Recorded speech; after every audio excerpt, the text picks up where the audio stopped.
What is up, everyone? Thank you so much, as always, for joining us. This is Miguel Antonio Barragan, aka Fight Fiend Migs, joined as always by my co-host Andrew. Don't get it twisted, Lapachet, and this is the Mad Boxing Show, or Mad Boxing for short.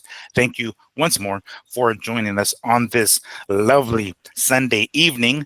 As I mentioned many times before, I do live in Las Vegas, and it was a scorcher out there today as well. Just not as bad. It's starting to cool down. And when I say cool down, I'm talking about like 101 kind of thing. That's cool down for us. And we're starting to get a little bit more cooler in the evening. So thank goodness, because holy hell, I can only do this so long. I can only stay indoors so long. Eventually, it's going to start cooling off. And, we can start going outside again. And this Sunday evening was quite nice, I would say. So here we are once again, our usual Sunday evening slot, trying to bring you guys some topics to talk about, because it was a relatively slow fight weekend, as it generally is in August, or at least that's how it's been. Things are going to start picking up here soon, but until then, we got to scour the internet, every corner, to find something to talk about, because there's always some sort of news to talk about, right? Specifically outside of the ring, when there isn't anything going on inside of the ring. And that's exactly what I got for you. First and foremost, we're going to talk about more Canelo Crawford stuff. The broadcast team lineup. I don't know how everybody's feeling about that. The referees, the judges, etc., etc. Canelo getting some assistance in the sparring department that we'll talk about momentarily, amongst other things, of course. Let's see here. Oh, like Mr. Tank Davis talking about how much money he would like for a fight with Jake Paul, and what I don't know how much he's going to get paid at this point, because we haven't even got that far. But we have heard from Tank since the official announcement that he will be fighting, quote unquote, fighting Jake Paul. So we're going to be talking about that, of course, amongst other things, like possible Teofimo Shakur in 2026, possible Deontay Wilder and Ngannou in 2026. Holy hell, 2026 is already starting to look pretty damn nice, and we haven't even gotten 2025 out of the way yet. So just to kind of give you a little bit of a, get your toes wet on what exactly we're going to be talking about on this episode.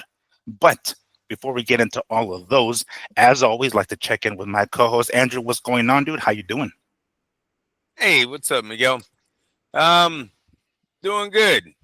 Football season, Oh yeah, that's right. came to an end this weekend. The Raiders were 0-3, but we're not Ooh. scared. We're going into the season heads high. I don't know. We'll see. Offense looks good. The rest of the team doesn't look good. So as long as we don't lose any guys, or should I say starters? That's probably a better word. Starters look good. So as long as we don't lose anyone, we should be all right. But yeah, start of the new season. I think next weekend they have off, and then it's the Sunday. The following Sunday will be the start of the NFL season. So that's all. That's all that was happening here. It was Niners last night. It was Niners San Diego, and then it was Raiders and Arizona. Of course, Miguel, I was watching it on my phone. They were not showing it live. You know what's weird? We get LA commercials when the Chargers are on. Oh, okay. Yeah. You want to know how I know that? How do you know that? If anyone's seen that Lotto Chargers commercial, the African American, the store clerk, was dressed like a cholo. And I'm sorry, Miguel. There are no cholos, African American brothers in the Bay Area. You never would have seen that in Tracy, California. I mean, the guy was literally out of the Bloods movie. Like, he had one of the old school cholo shirts, dude. That was a dead giveaway, huh? Oh, thank you. They're not even showing us our commercials, bro. Ooh. We're totally LA right now when the Chargers, I guess, are playing. Tracy, California is LA. So you caught it on your phone? Like what on your phone? No. This is the Charger game. This is the Charger Niner game. Oh, that they aired on your regular? That they aired. What? I'm telling you, when the LA Chargers are playing, we're getting LA commercials, because that commercial, if you look at the fucking store clerk, that dude ain't from here. He's not from here. He's from LA. Damn. Yeah, that's what I said. I was like, are you fucking kidding me right now? The lotto ticket had the Chargers on it, I guess. I know it can't be the Raiders, you know what I mean? But you'd think they'd just be feeding us Niners stuff. Yeah. But I guess the Niners have their own station. Damn. Yeah, Raider fans never, Bay Area Raider fans, I don't think they ever seen this one coming. One guy tried to tell them, but I don't think they really thought it was going to be like this. Or now we're literally getting their commercials too. Yikes.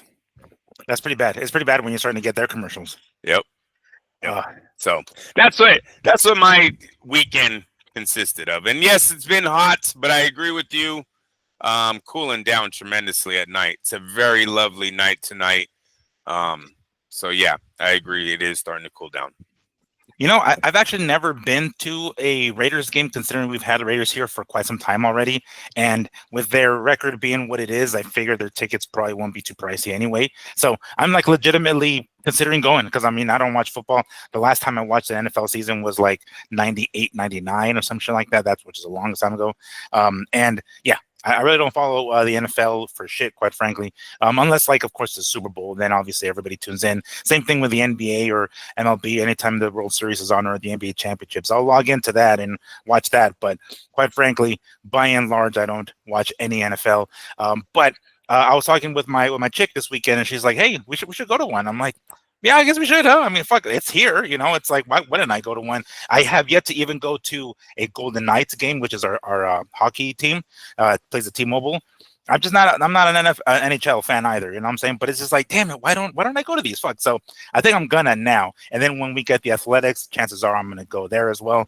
But I'll give it a shot, because I mean, I have been to football games before, college football games, etc., but never pros.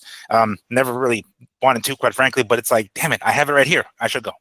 It's a different experience now. If you look at the photo, that photo was sent to me this weekend, actually, by my cousin. Oh, damn. When was this? I don't know. Oh, Lee. Yeah. I see Lee right there. Damn. Yeah. My cousin sent me that probably on Friday. So, damn. The experience is different now. See, what Lee got to experience was something totally different. Now, when you go to the game in Las Vegas, it's not the same team, man. Yeah. They have our colors, they have our symbol, but the character is gone. Mark Davis sold out. He sold the Raiders character for a few billion. Can't knock him. It's his team. He waited long enough. He took his daddy's abuse long enough. He got to take the team and destroy it.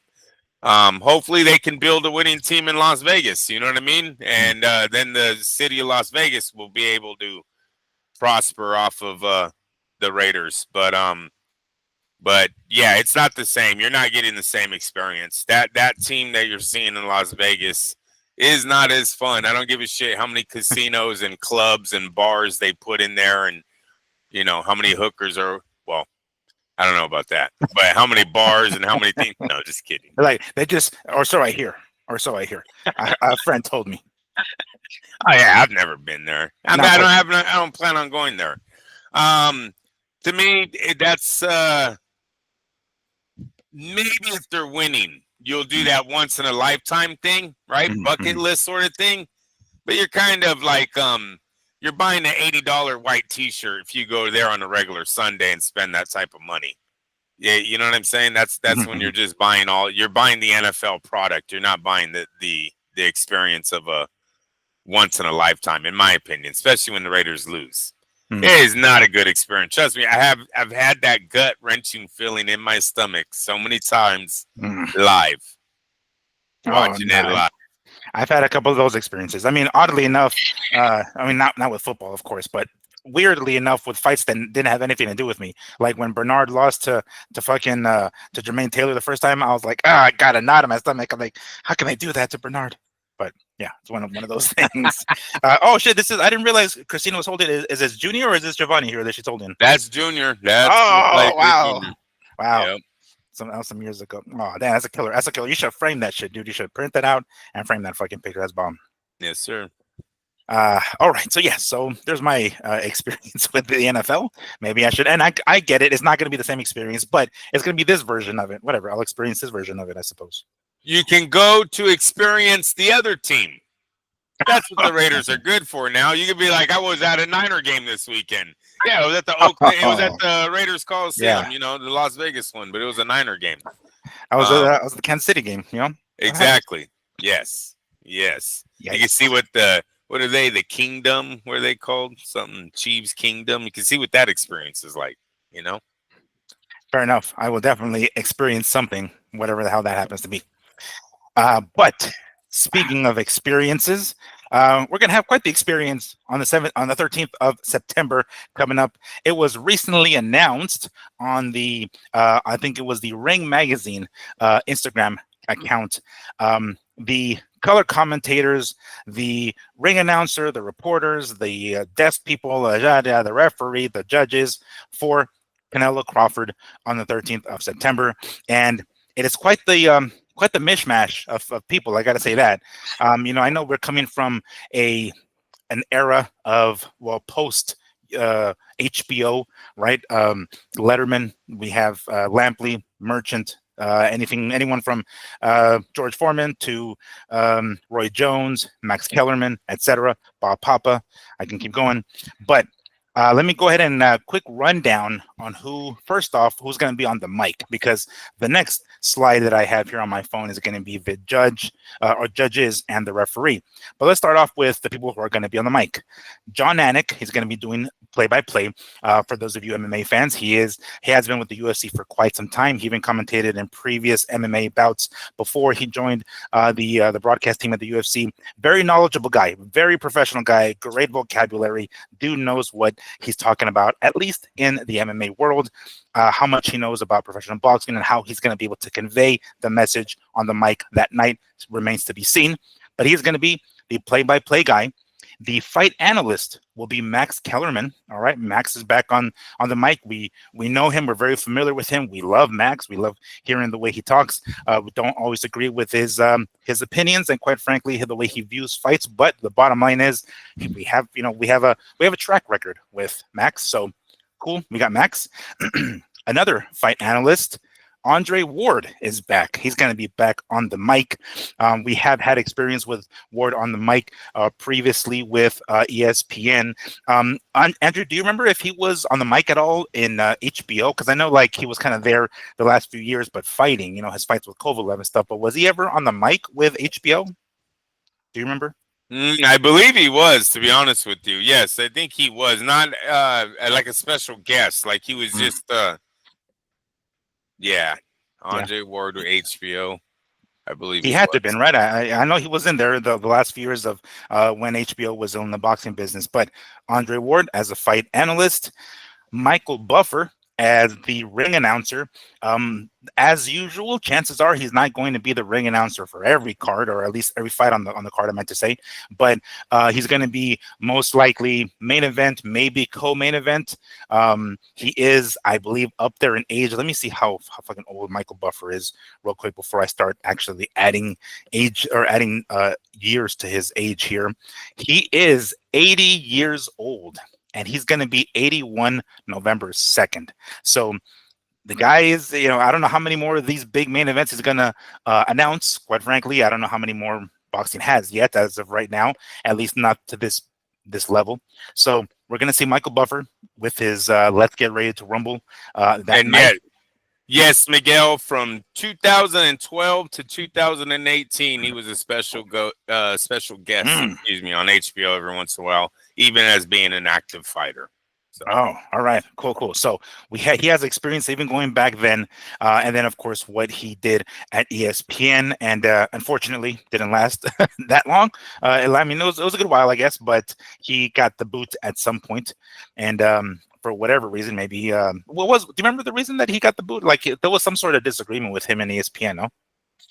Oh yeah, it was COVID, bro. Yeah, he didn't take the vaccine. They kept him at home, and remember, I think Timothy Bradley talked hella shit about him, right? Isn't that, if we go back to that, couldn't he say he was selfish or something like that? Take the shot, Dre. Not a good look. I didn't fucking age well for him at all. Right? Exactly. Yes, and we might have something else that won't age well with our Timothy Bradley later on in the show. Because we have him on the fucking on the agenda. He's later on in this show, so Nice. he'll make another appearance. The ring announcer, Joe Martinez. We're familiar with Joe Martinez. He has announced in the UFC. He has announced in a smaller organization that the UFC purchased back in 2011 or so, the WEC. He was a ring announcer there. Plenty of experience there. Of course, on top of Golden Boy cards, if I'm not mistaken, as well. So we're familiar with Joe Martinez.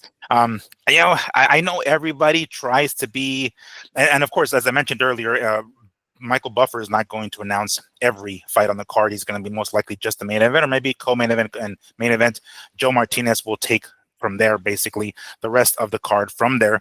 I know every announcer likes to, try to create their own slogan or some sort of something, right? We have Michael Buffer with his "Let's get ready to rumble."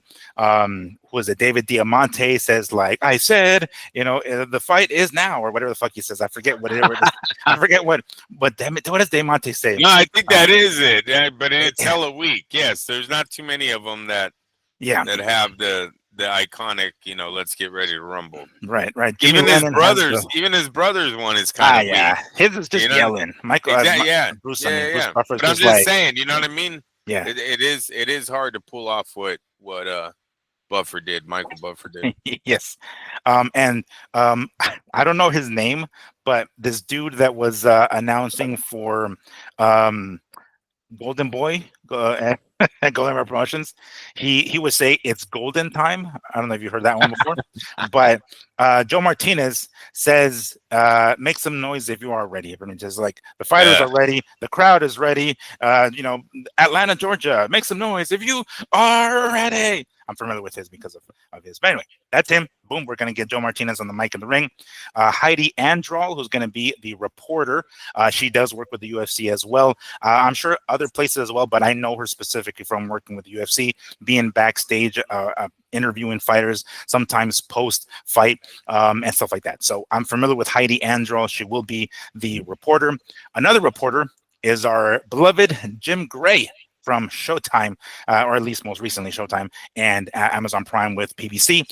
Jim Gray will be on the mic as well as a reporter. Skipper Kelp, the coach's corner. This is, I'm assuming, supposed to be some sort of I'm not exactly sure what exactly the coach's corner is supposed to be. I don't know if it's supposed to be like a Harold Letterman type of thing. I don't know. I'm familiar with him because when I first started Brazilian Jiu-Jitsu years back, I'm talking like 2001, the corner or the gym that I went to, the guy who owned that gym was hella cool with this guy. And they've been cool ever since. Eventually, the guy sold the gym to this guy, or at least the spot. So the gym continues under a different name, under Skipper's ownership, if I'm not mistaken. So this is here in Las Vegas, of course. So I'm familiar with this guy, not too familiar as far as like I know him personally, but I see him ringside quite frequently. I don't know what exactly the coach's corner is supposed to be, but I assume it's some sort of Harold Letterman type of thing, like, hey, how do you have the fight going? Whatever the scorecard he has, I assume, of course, is just make an assumption. Now this is where we get to like the desk part. If you guys ever watched an HBO pay-per-view, we'll have either James Brown, wasn't it Jim Brown, or who's his Costa? What's the guy's name? Costa. I always forget his first name. The guy from HBO. I don't know if it's Bob Costa.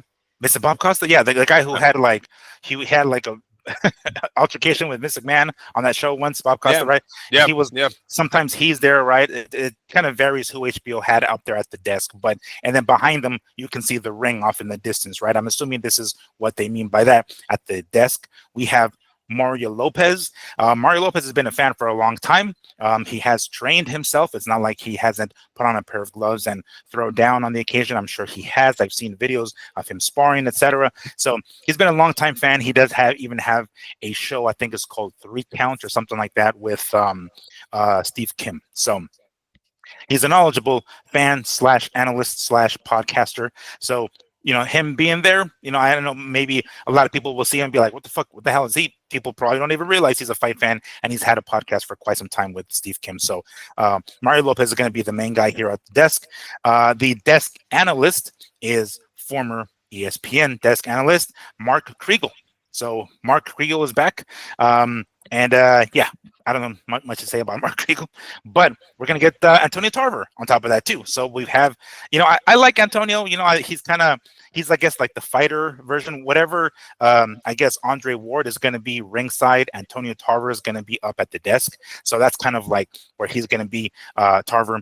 And then lastly, Mike Coppinger, if everybody knows already, works with a magazine. For also broadcaster, he has worked.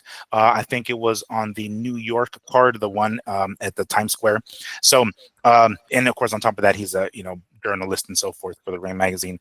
So the guy is, I think, he even won an award about breaking stories, yada yada. So been around for quite a while, as it is. So that is quite the lineup. Before we go into the judges and the ref, Andrew, what do you make of this? Anything you object to? Anything you're like, shit, I don't know about this guy? No. I mean, I haven't seen it play out. Obviously, the UFC influence comes from the TKO push card that'll be happening with Dana White. I see a lot of these guys are going to probably be sticking with Dana White in the TKO platform, so that's probably why they were brought in. It's a good mix of talent on the boxing side, Kellerman, Ward, Tarver, Kriegel. That's just, those guys know their history, right? So they're going to pick up a lot of the slack of what the UFC will be lacking in, because they do not know boxing. They will not know the history of the sport or what's going on in the ring. It is what it is. And so they've done a good job of backing them up. Joe Martinez, I give a damn who's announcing the fight. Mario Lopez, I give a damn about. It's weird that Mario Lopez still gets around in the boxing world.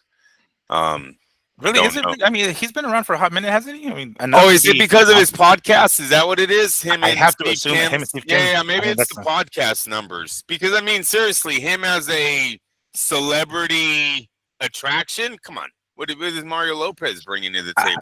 I want to say I've heard him do play-by-play with Doug Fisher, Dougie, for the Ring Magazine website, and that's all. What the fuck it was. That was fine, but that was really his attachment to Golden Boy at one point, right? Isn't it Oscar? Yeah, wasn't it Oscar's connection really got him in? I'm just saying, like at today in day and age, it has to be the podcast that still gets him in, right? Can't be as Saved by the Bell looks. Right? Wasn't he on another show? Like, wasn't he on the morning show or something? Like, I have no. It's Saved by the Bell, bro. Is all I know him from.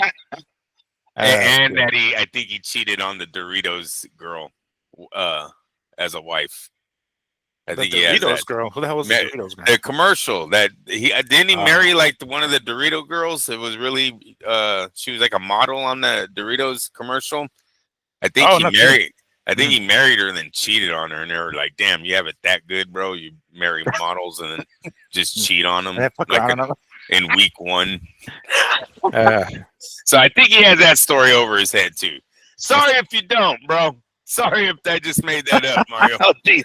I was like, yeah. And then he beats his wife, and then he's a drug dealer. But I'm sorry if you made that up. I'm sorry, guys. That was an episode of Saved by the Bell. My bad.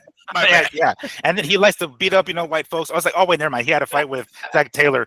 Zach Morris on the fucking on an episode of. My bad. That's all it was. You didn't know he was a bully. Yeah. Screech. Like, oh wait, that's just an episode of that. Yeah. So whatever. He brings whatever. Jim Gray. Jim Gray's good. It's a good mix. It's a good mix of guys. I mean, what can we really? What else can we expect from Turkey Ali Sheik, right? He's gonna go and do this. I am kind of surprised that Buffer isn't not Buffer. Lampley wasn't asked to come back for this one. They're gonna go with this, even though I don't think is Lampley a play-by-play. I don't know what they're. I think Kellerman would probably be the play-by-play at that point, right? Damn, I don't know, because I've watched many a times, but I never paid attention to whatever little title. I know that whenever he does hand it off to like Larry Murch or something like that, I think he says analyst or fight analyst, something like that. But I thought he was the primary dude who facilitated the fucking thing. But I don't know if that means he's the play-by-play guy, or I don't know how that works or what the titles are. Yeah. So should be a good night. Remember, this is supposed to be a 3-day event. That's another reason why we have this long list of people here. You think that's still going on? You think they're still going to do that? Because I mean, we've heard that well, steroid baby is going to be fighting on the 11th. We don't have an. I'm not sure if they've even chosen an opponent yet, because after what happened with Michael Hunter, Don King stepped in and said, "Hell no, he's not." So as of right now, I don't even know that's even happening, and we're under a month. We're 3 weeks away at this point. So are they going to do a 3-day event? Are they going to really try to get 2 fight cards together Thursday, Friday before this thing? It doesn't even look like it's going to happen. I haven't seen anything that has the TKO label behind it. Now, Vargas and Walsh, I believe, had the TKO sticker underneath it, but that's on the undercard of the regular fight. Mm-hmm. So whatever they were doing about this sparring, remember they had that big old sparring event for the undercard and prelims? Yeah. Something's got to be happening. I mean, Dana White at some point has to be announcing his roster for his new company, right? This thing was and I'm not saying like it had teams, but it has brackets and everything, correct? Because you're gonna have you got contenders and you got a champion and so forth. So at some point he's got to bring that out. I don't think a 3-day event, but I wouldn't be shocked if they had something on a Friday night and maybe Thursday would be 3 days, 3 nights at least. It's not hard. Top Rank used to do it, right? When Pacquiao and De La Hoya and these guys, the guys that generated huge money, their leash was a lot longer on what they could do that for that fight week, right? Right. So we've seen Top Rank throw fights on a Friday night at a smaller venue. Yes, I've been to them myself, as a matter of fact. Exactly. Exactly. Even the ballrooms, those were great fights. They would go to the ballroom of whatever casino was holding the major fight on Saturday. Yeah. Oscar's done it too. I remember for Floyd and Mosley, I believe, across the street at the former Tropicana, no longer there, but there they had some fights on that night as well. So yeah, these guys are very, and it's always been a 2-night thing. I don't know if there's ever been a 3-night thing, but for sure a 2-night thing. Even the last time that anything like this happened, it wasn't even really all turkey a la chic. At least I don't remember. It was like some fights. What was that? I remember. Oh yeah, it was the Friday, that New York Times Square card, and then Canelo. What's his name? I always forget that Cuban fucking fighter's name, but William Skull. That was Saturday, and then Sunday it was Inoue, I believe, right? Inoue and Neri. I don't remember if it was Neri or not, but anyway. But it's happened before, so the 3 fight events have happened before: Friday, Saturday, Sunday. Whether or not they're going to do it again, I don't know. Definitely not with that kind of star power, of course. But yeah. It doesn't look like for as many people are going to be working on this one card, I figured they're going to have, side gigs with another fight card or something like that on Friday or something. All right. So that leads us to the referee and the judges. Thomas Taylor, not a bad judge. I mean, I don't remember right offhand a really, really bad call that he's had. So don't really feel too bad about that one. That one seems pretty solid. Judge number 1, Tim Cheatham, which is a horrendous name for a fucking judge, Cheatham. But that is his name. And then we have Judge Steve Weisfeld. We've seen him, heard, or at least I bet it's funny that I'm seeing pictures of these guys, but I've never actually seen their faces before. Now I'm like, oh shit, this is what Tim Cheatham looks like. Maybe I've seen him at the fucking grocery store and I never said anything. Steve Weisfeld, and then lastly Max DeLuca. I don't know how old this picture is of Max DeLuca, but it looks like this old ass picture of him. Maybe it's just the lighting, I don't know. But those are the 3 judges. We have heard their names before. Again, right offhand, I don't know of any particular fighter that I can't remember, at least, that either one of them have had a bad call.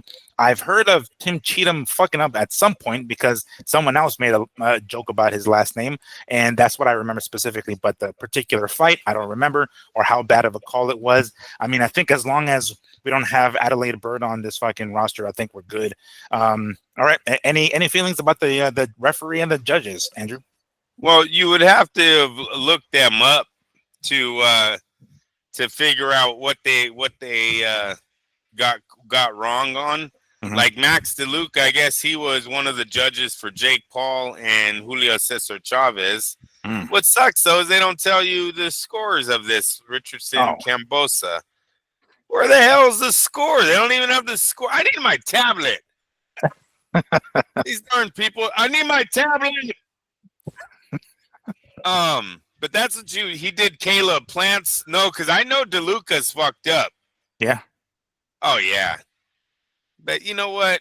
It doesn't matter. I'm not gonna get into. We're not gonna get into the judges and the No, but it doesn't, like, whenever you see a certain judge, you're like, I don't know if I would like him with such a large responsibility. I mean, again, we have to look each one of these up to kind of remember if they dropped the ball on any previous fights. But I mean, it's such a famous one with Adelaide Bird, right? Whenever we see her name on there, we're like, oh shit, what the hell? Keep an eye on for her. Keep an eye out for her, I should say. But yeah, we probably have to really take a look closely to see which fights these guys have had previously, or if any of them had terrible fucking fight card or a scorecard. I mean, but yeah, those are the guys. And Thomas Taylor, yeah, he's a pretty solid ref. Like, I know that I've seen him regularly. You know, recognize his face. You see him there, and it's quite the what's the word? Quite the task, right? It's like, oh shit, he just got named the guy to ref probably the biggest fight of the year. So yeah, a lot of pressure on at least this guy. And these guys are professionals. It's not like, you know, these guys haven't refed you know, or judged bigger fights before. So it's not like they're gonna, you know, crumble under the pressure. But yeah, this is quite the task for one Thomas Taylor. And you know what? There's two Max DeLucas. Oh no, shit. One of them's from California, 2014 to 2018. He has a space between DeLuca, and the other Max DeLuca is not spaced. He's from New York, 1999 to 2025. So we're gonna say it's the one from New York, obviously, right? Mm-hmm. They can be very tricky. Yeah. So you need to. So he had Barrios a draw. Oh, Barrios and Pacquiao. He had a draw, Miguel. Oh, he's the one that scored it the draw then. Yes, he scored it a draw. Damn it, Max. Let's look for some new ones. And you look up Wiseman, I think, did De La Hoya and Trinidad. Isn't he one of the fuck ups on that one? That's watch. If you look up, I want to say he has some good ones. So he had Paul beating Chavez. We're looking up DeLuca right now. This is the guy that will be one of the judges for Crawford and Canelo September 13th. So right now, the only questionable one we have so far is Barrios Pacquiao. He had a draw. Man, that one already is bad. Let me see. Steve Weisfeld. Okay, here we go. Let's see. It would be tight if they actually had their particular scores on for that one. All right, let's see here. They do. They do have the score. Yes. On BoxRec or where? Yes, on BoxRec. Okay. It's going to be on the very bottom. You got to be logged in, though. I'm logged in. Oh, I didn't know you had an account, for fuck's sake. Yeah, you got to be logged in nowadays. Let's see here. Who I got? All right, Steve Weisfeld. He's got a lot of fights. Damn, these fuckers do a lot of fights. Jesus. So DeLuca actually had it 115, 113. So he had Barrios winning. Oh, what? And the other two, Tim Chitman. Isn't that the other ref? Oh, Cheatham. Yes. Cheatham. Yeah. Yes. He had it 114, 114. You see what I'm talking about? We have to, I know, you know, by and large, we're like, oh, fuck these refs. But then when we see how badly they drop the ball and then we see them again assigned to a major fight, it, you know, it's a little cringe. It's kind of makes us a little uneasy when we read some of these the fights that they've refed before. Let's see here. July 25th. Damn, these guys, I'm looking up, what's his name? Steve Weisfeld right now. I'm looking him up right now, but I'm not logged in, so it's not going to really tell me the scores. Jesse Hart, Katie Taylor, Amanda Serrano. Okay. Yeah, it's not gonna. Damn it. Brandon Figueroa, Stephen Fulton fight. Max DeLuca had it 111 to 117. I could have swore that was one of the. Yeah, didn't we have that fight a lot closer? The Figueroa and Fulton. Yeah. Yeah, for sure. And he's one of the guys that have it 111, 117. The other two judges had it 112, 116. Wow. Steve Weisfeld did Katie Taylor, Amanda Serrano 3, so that's the most recent one. I don't think there was any issue with that one. At least let me see here. I want to make sure I got the right one because when is this? July? Okay, this was July. Definitive decisions with 2 scores, and then one judge seeing it at 95-95. Oh gosh, it better not be what's his face. See, but that's what pisses me off. It doesn't tell me the specific scorecard. I mean, what judge it was. Toronto 3. No, goddamn it, 3. DeLuca has also done Alvarez's fights before. He's on Alvarez Berlanga. He had Canelo up 118-109. Okay, that's fine. Wasn't too bad. It sucks they're not giving us the specific. It gives us the scorecard, but not what judge gave what score.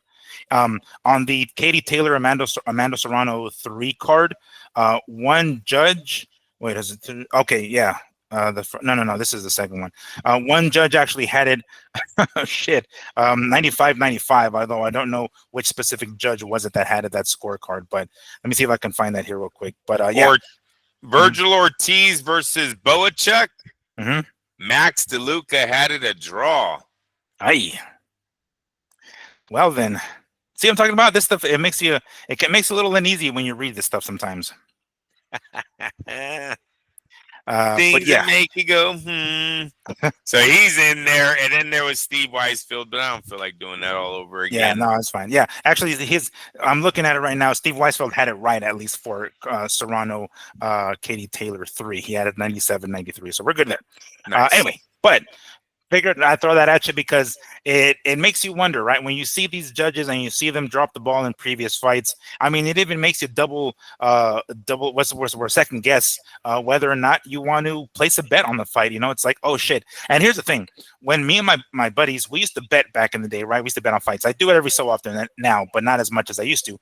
And I never really took in consideration the judges or the ref. You know, it's always like, okay, how can this guy win? How can this guy win? How can he lose? What this guy's attributes are compared to this guy, yada, yada. And then I'll put money based on that. But it never like dawned on me like, have any of these refs like fucked over a fighter before? Like, who would they want to fuck over this time, kind of thing? You know, that never crossed my mind. Now, when I place bets, I'm like, okay, let me at least take a look who the judges are going to be, so I can have a better idea. You know, who they might want to win. I don't know, maybe it's just me, but yeah. So that is the lineup for both who's going to be on the mic and who's going to be at ringside judging this one. Not bad. You know, we're going to be. We're 3 weeks away, or a little over 3 weeks away, if I'm not mistaken, maybe, or a little under. What we at here? Let me pull up my calendar because I want to make sure I got this right. Because one of these, you know, build-up shows is going to be our kind of like, you know, preview show leading up to Canelo Crawford and our official prediction. Because we've watched stuff, you know, on YouTube. We've gone back and forth on our decisions, and we're going to eventually get to the point where we're going to be making our predictions here. So let's see here from 1, 2. Yeah, so we're a little under 3 weeks away from the fight. So one of the shows that will lead up to that fight is the one that we're going to have our official prediction show. And I will go out and try to find myself the odds so I can see, because on the app that I got here on my phone, the MGM Bet app, it doesn't give me too many prop bets. So I'm like, I don't know if I like the fact that it doesn't give me enough. At the casino, though, it'll give me plenty more. So I definitely plan on heading down there between now and the fight to get you guys those odds and whatnot, so we can talk about that. Okay, so leading into that, so you may have already heard / read that Canelo had a certain guest pay him a visit for sparring. Basically, Jerron Boots Ennis came down to help. Well, I should say help. I guess he's there to help him, but you know, that's not how these articles make it seem per se. But regardless, he was there to spar with Canelo. Smaller guy, right? Naturally a smaller guy, even though he moved up to 154. But the closest, I guess, he can fight, or he can find, that is as close to a Crawford as he can find. You know, this is a very common thing whenever a big fight's coming up. Any one of these guys will find a sparring partner that is close to their opponent. You know, maybe even a southpaw, et cetera, to kind of get them prepared for that look. And he decided to go with Boots in this case here. Canelo has also sparred with Boots' older brother, Derek. Ennis, or Pooh, as they call him. I don't remember who he had him for, but he had him as a sparring partner for somebody else a previous fight. Do you remember who it was, Andrew, by chance, who Canelo was going to fight? It was either like Charlo or Plant. I believe it was Okay. around that time. One of those fighters. Yeah. Gotcha. So it's a few years back then. Yeah. But apparently, they're still cool. So he's like, hey, come down, help me out. So they went ahead. I mean, rather not the conversation went like that, I don't know. But the bottom line is, we know why Boots is there.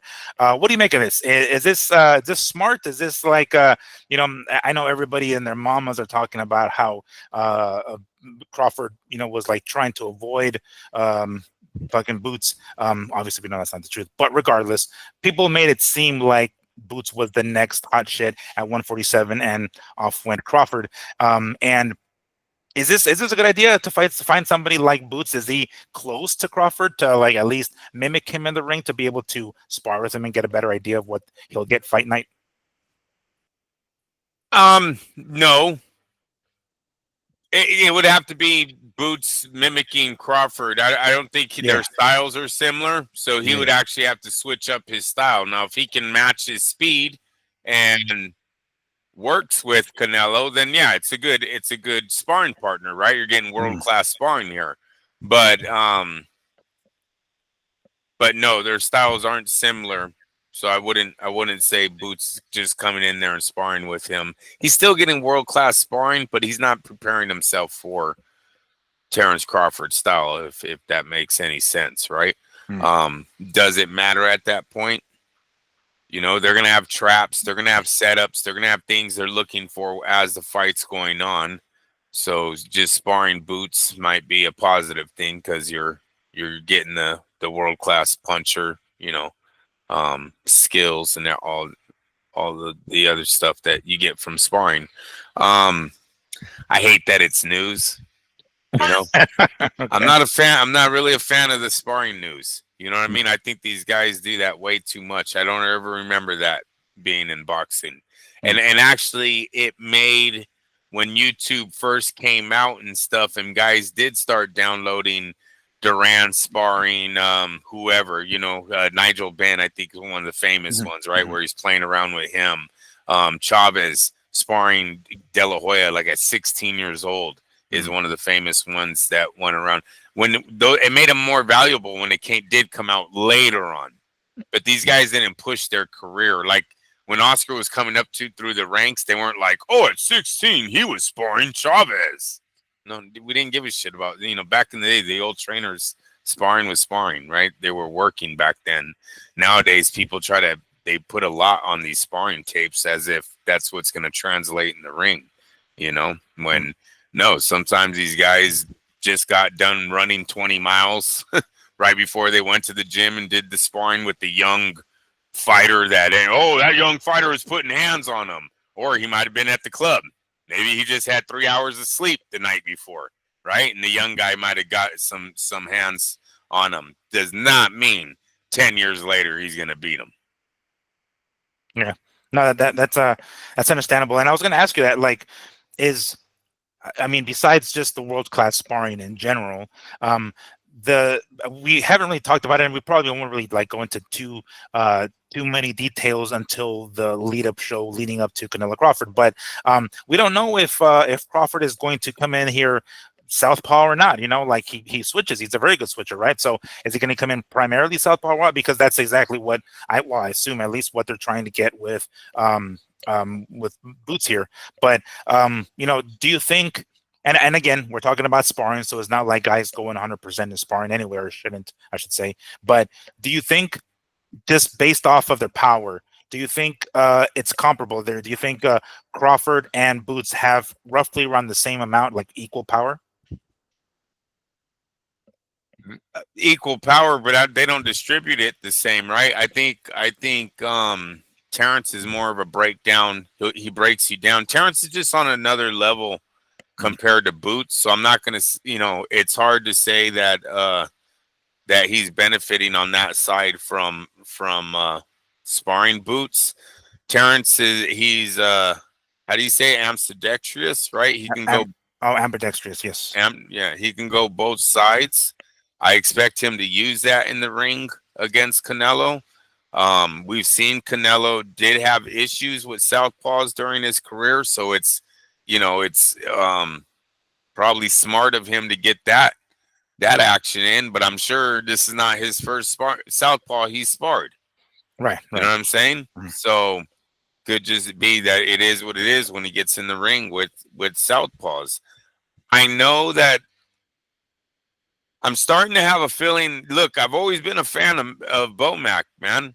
No one can knock me on that. I've always been a big fan of the trainer, Mm. and I these guys have passed every test that's been in front of them.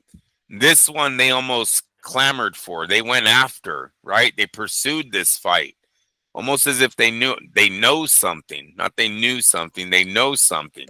Mm. Um, so it's going to be interesting to see the fight plan that Crawford brings out. I mean, against Spence, the biggest fight in boxing at that time was Spence and Crawford. Even though Spence was damaged goods, the casuals didn't believe that, right? Their Mm. PBC fans still thought he was good. Um, he destroys them, right? He takes his weakness and absolutely destroys them. Canelo has flaws at 30. What? What is Canelo? I know Thir- Canelo's younger. 34, 34. I think he'll be 35 in November. Let's I say at 35 because he 35 this year at some point. I know he's younger, but not in fighting. Yeah, He's not in not. miles, right? Not in mile. Not when you're a pro at 15 in Mexico, fighting grown men.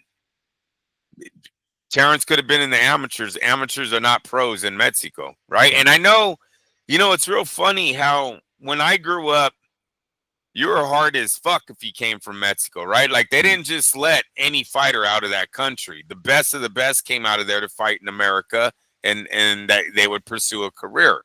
It really wasn't until Chavez opened up the gates for all promoters to just flood money down there. Whenever there's a good fighter from overseas or another country, you'll see a lot of money get thrown in that area because they're looking for that ball to continue, right? To keep Sure. the fan base going.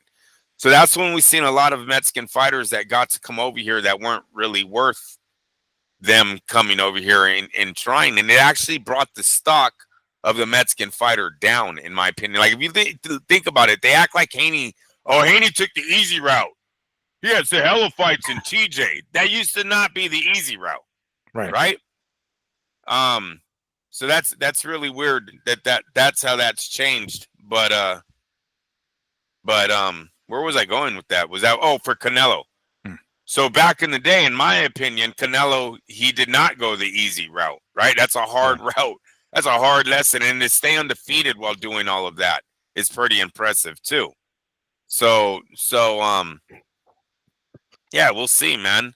I think the Crawfords, I don't want to say Crawfords like their family, but I think Crawford and Bomac, they got something up their sleeve. We know Southpaw is going to be one of it, right? Hmm. That's going to be something. Or switching back Um, and forth, right? Like confusing Canelo, or Possibly. attempting to, I should say. Yeah, possibly.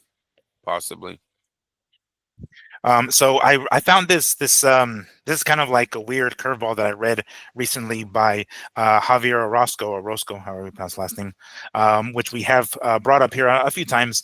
But I saw a recent post of his. I think this was a day ago.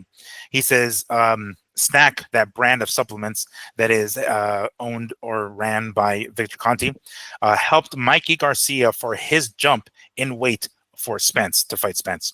Snack also helped Demetrius Andrade for the naturally bigger Benavides for his second fight at 168. Both times, convicted steroid peddler Victor Conti said they were ready and would perform well with his help. But they did the exact opposite. Now he's stating the same thing for Terence Crawford. Don't shoot the messenger. It's just an observation. That's according to him. So he's simply pointing out this observation that Victor Conti assisted both these fighters, two examples of assisting them with gaining weight, of course, moving up in weight with his supplement line of supplements. And he both times, Victor Conti, of course, was going to claim that these guys are ready and we're going to shock everybody. And they ended up losing terribly. Apparently, he's doing the same thing with Terence Crawford leading up to his fight against Canelo. So Again, this is just him saying merely an observation, not saying that it's going to end up the same way, but the few times that we've seen it happen, it hasn't worked out for the fighters. Is Javier trying to kind of like low key trying to say something with this? No. Well, I don't know where are you going with that, because you kind of flipped it on me at the end there. I thought we were leaning one way, and he's trying to say that Victor Conte is not doing justice on getting these guys to gain weight. Right. Everybody is kind of basing Crawford at because of what he's done at 147, 154, and being able to do that at 168 with the help of Victor Conte. Of course, did he look at the entire roster, or is he only pulling out 2 names out of 20? I don't know, because it looks like he's only pulling out these 2 names. So cherry picking, yes. Because if the man has a roster of 20 fighters that have moved up in weight, and 18 of them went on to be champions, don't give me Dimitri Andre's career. You know what I mean? We know that might have had nothing to do with the weight gain and everything to do with the fighter. So I thought Conte, I'm not going to say he's good for the sport, but he's good for the fighters. Right, he's a scientist that knows his shit about weight cut, weight gain, and all that. Now, his reputation might be a little sketchy, even though, honestly, I think if you broke down a lot of these trainers that are in all sports, all of them would have sketchy backgrounds of that one guy who tested dirty, and that one time that you had a guy test that wasn't clean, and this and that, and you know what I mean? Like, come on, let's not all act like Victor Conte is the only guy that's had his run-in with dirty tests, especially when you're talking Team Canelo, right? Mm-hmm. So we hope that Conte has stopped with I'm not going to say cheating, because I think they're always looking for an edge. Mm-hmm. That's why they do the science so hard. Right. Because they're trying to find an edge, or trying to find a loophole, but that they're somewhat keeping what is the word I'm looking for? Like the sport in mind as they're doing it, right? They're doing it, and they're trying to find a natural edge, not what he was doing over there with Belko. If that's what I believe, that's what the company. Yeah, that's what it was. I think so. Yeah. Okay. So yeah, man, he's a good scientist to have on your team. And that's all I can say about that. If my son had the option of working with someone like Victor Conte, I would definitely do it. As long as we're not injecting fucking, baby steroid type cocktails, you know what I'm saying? Or you get behind the screen and it's like talking to a lawyer. Anything in these walls is totally classified. So this is what we're gonna do. We're gonna fucking cheat. We cheat here. Like, it's like, wait, time out. We're fucking, this is not what I signed up for. Yeah. No, yeah, okay. No, but that literally popped up, and I was like, I want to throw this in there because I know that like not a lot of people are talking about it too much, and granted, these are probably just 2 examples of maybe a bigger pool that ended up doing it successfully, and it just so happens these more high profile fighters weren't as successful, and I guess we'll see where Crawford lands on that list here. But yeah, but anyway, I just want to throw that in there because we're on the subject of Canelo and Crawford and everything surrounding that. But we will go into more depth, of course, as the fight approaches, because we are a few weeks away. Oh, and then just a quick reminder, guys, in case I didn't, well, I did say it, but just a quick reminder, exactly what it is. The day before, actually the day of Canelo Crawford, there is going to be a boxing expo, a boxing fan expo. It's going to take place here. It is a yearly thing, and they're going to do it the day of or the morning of Canelo Crawford. So yours truly will be there. I'll be taking pictures. I'll be posting something. Let's see if I find somebody who's willing to do an interview and asking some questions, and I can post it on our YouTube channel. So just a heads up, keep your eyes peeled for that, because I will be posting some sort of content regarding that. And let's see who I find. Maybe I'll find Brera, and I'll do like a Spanish one, because I know Brera's going to be there. Morales is going to be there. I think think Porter is going to be there. So if I can pull them aside and ask them a quick question, or even just because they're going to be at their desks, right? Most likely signing autographs, taking pictures or whatever. So I can only interview them or ask them a quick question pretty quickly. I don't think I'll get too long of an interview out of them. But regardless, I will bring you guys something. So keep your eyes peeled for that as the fight approaches. Well, I should say specifically the morning of the fight, because that's when the expo is going to go down. But want to throw that at you.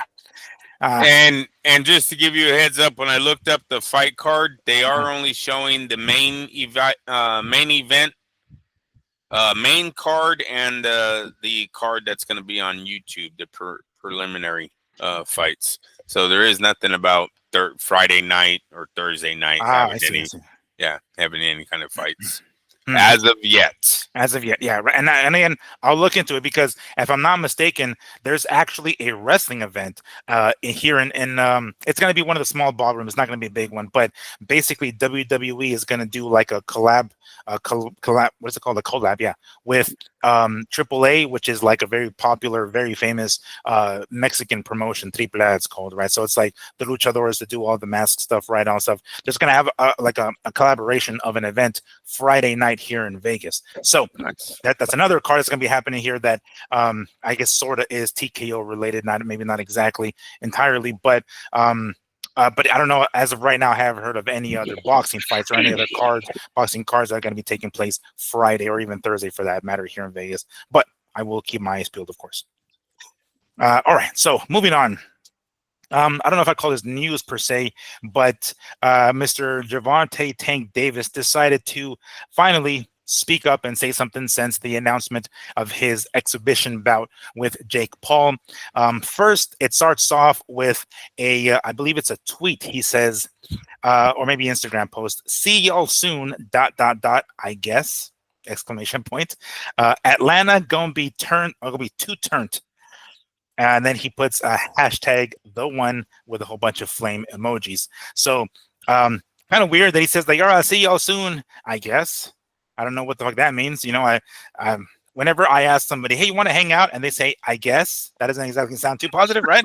So when I see this shit, I hear people say that, I'm like, dude, are you down or not down? Come on now, make your shit up. And then he goes on to post a video talking about, 150 yams. That's maybe that's his price tag. I don't know, but he says, "I'll see you guys soon." He's like, stop playing. Basically, he's I don't know if he's naming his price, but clearly he's like, "Show me the bag and I'll be there." Clearly an indication that as long as he gets paid, he's going to show up, right? Which no hate to him, but that's the direction he's going to go. All right, fair enough. First off, Andrew, what do you make of this? These weird, I don't know if it's a cryptic message or if it's just his lack of grammar. I'm going to say lack of grammar. Look, probably a fake number they throw at these guys. Oh, if everything goes as planned, if we promote this like we should and 1 billion people tune in, then you're going to get 150 million. Like, come on, seriously, that's a fake ass number. Gervonta Davis is not making $150 million for one fight against Jake Paul as an exhibition bout on Netflix. It's not happening. No, not even just close. Not even close. Just like his $35 million paydays that he said he was going to get with his Amazon deal.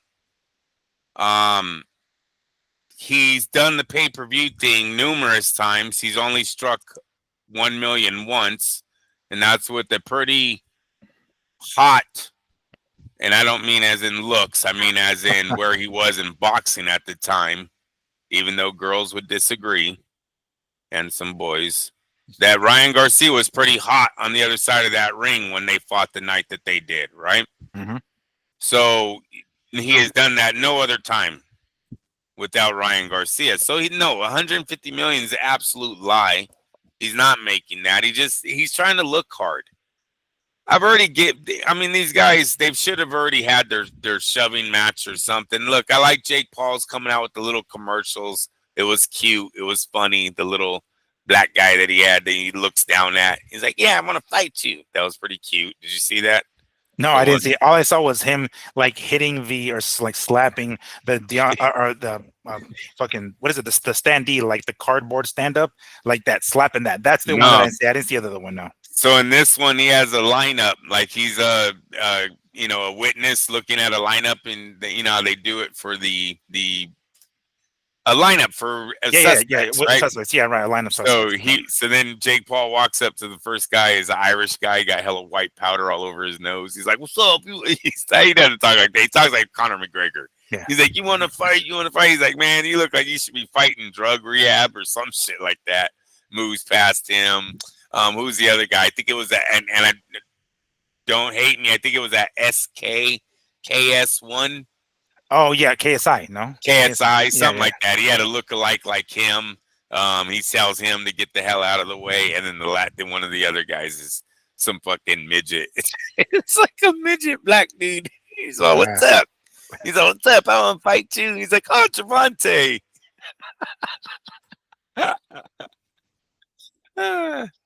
I had not seen it. I'm gonna look it up though because I want to see it for sure. But I haven't actually seen it. I have never heard of it. But I'm gonna now, no doubt about that. This weird lineup here. So there was I don't know if you had heard of this, but apparently I know this is like a little bit behind as far as like timeline goes. But it recently surfaced that Tommy Fury was actually offered a fight. This was before he fought Chavez Jr. and he wasn't ready. He was outside of the ring for too long. He's been out of the ring.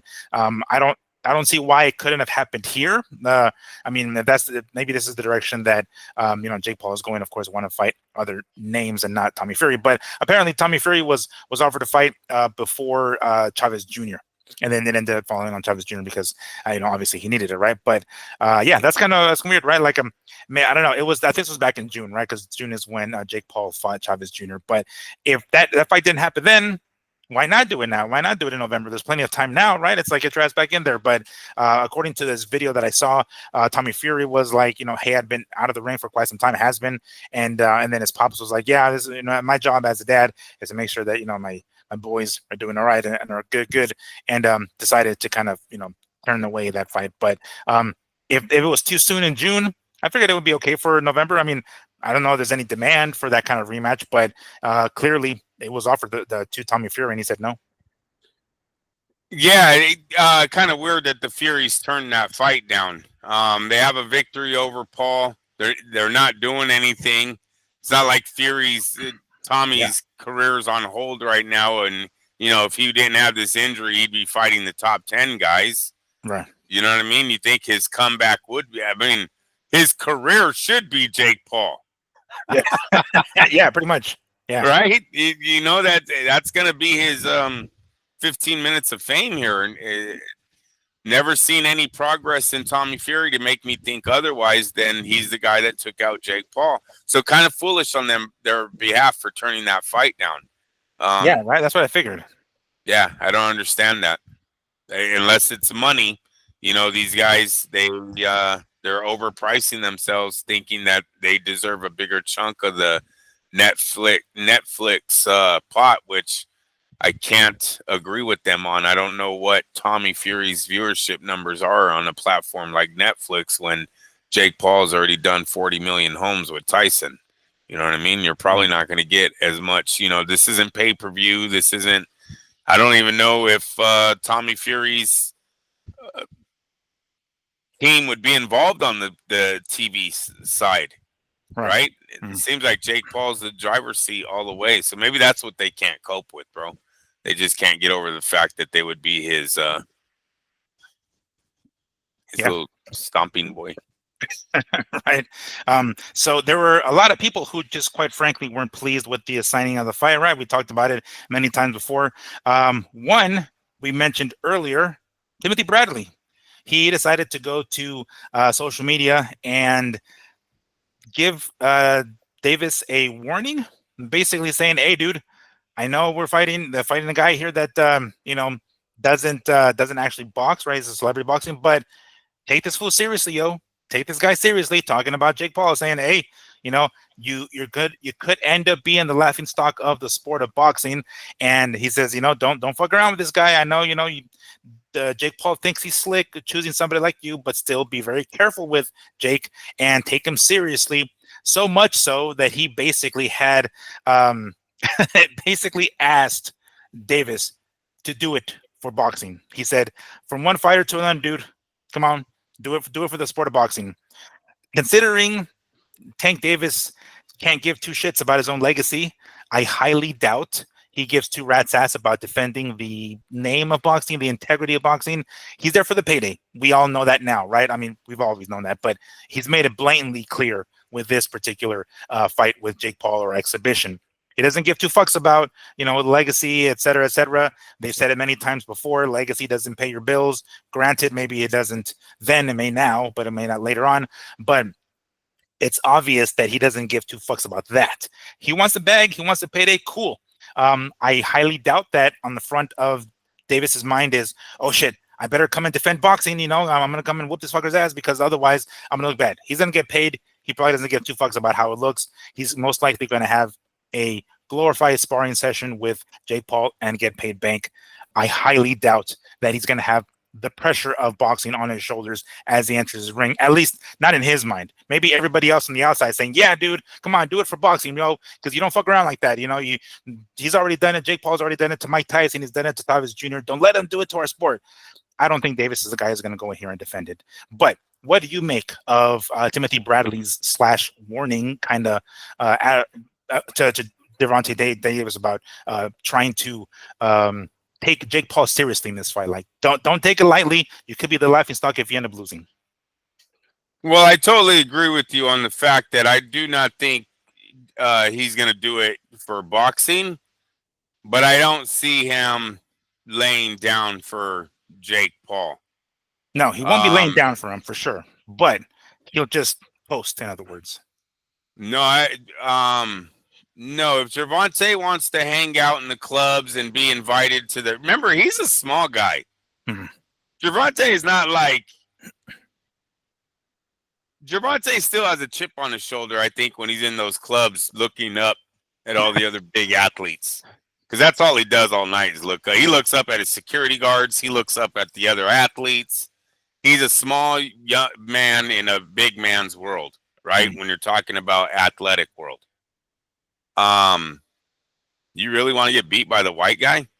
And I don't mean to be racist, but Jake Paul is the silly white dude. At 17, Jake Paul was making silly white boy videos all over the internet, looking like somewhat like a clown.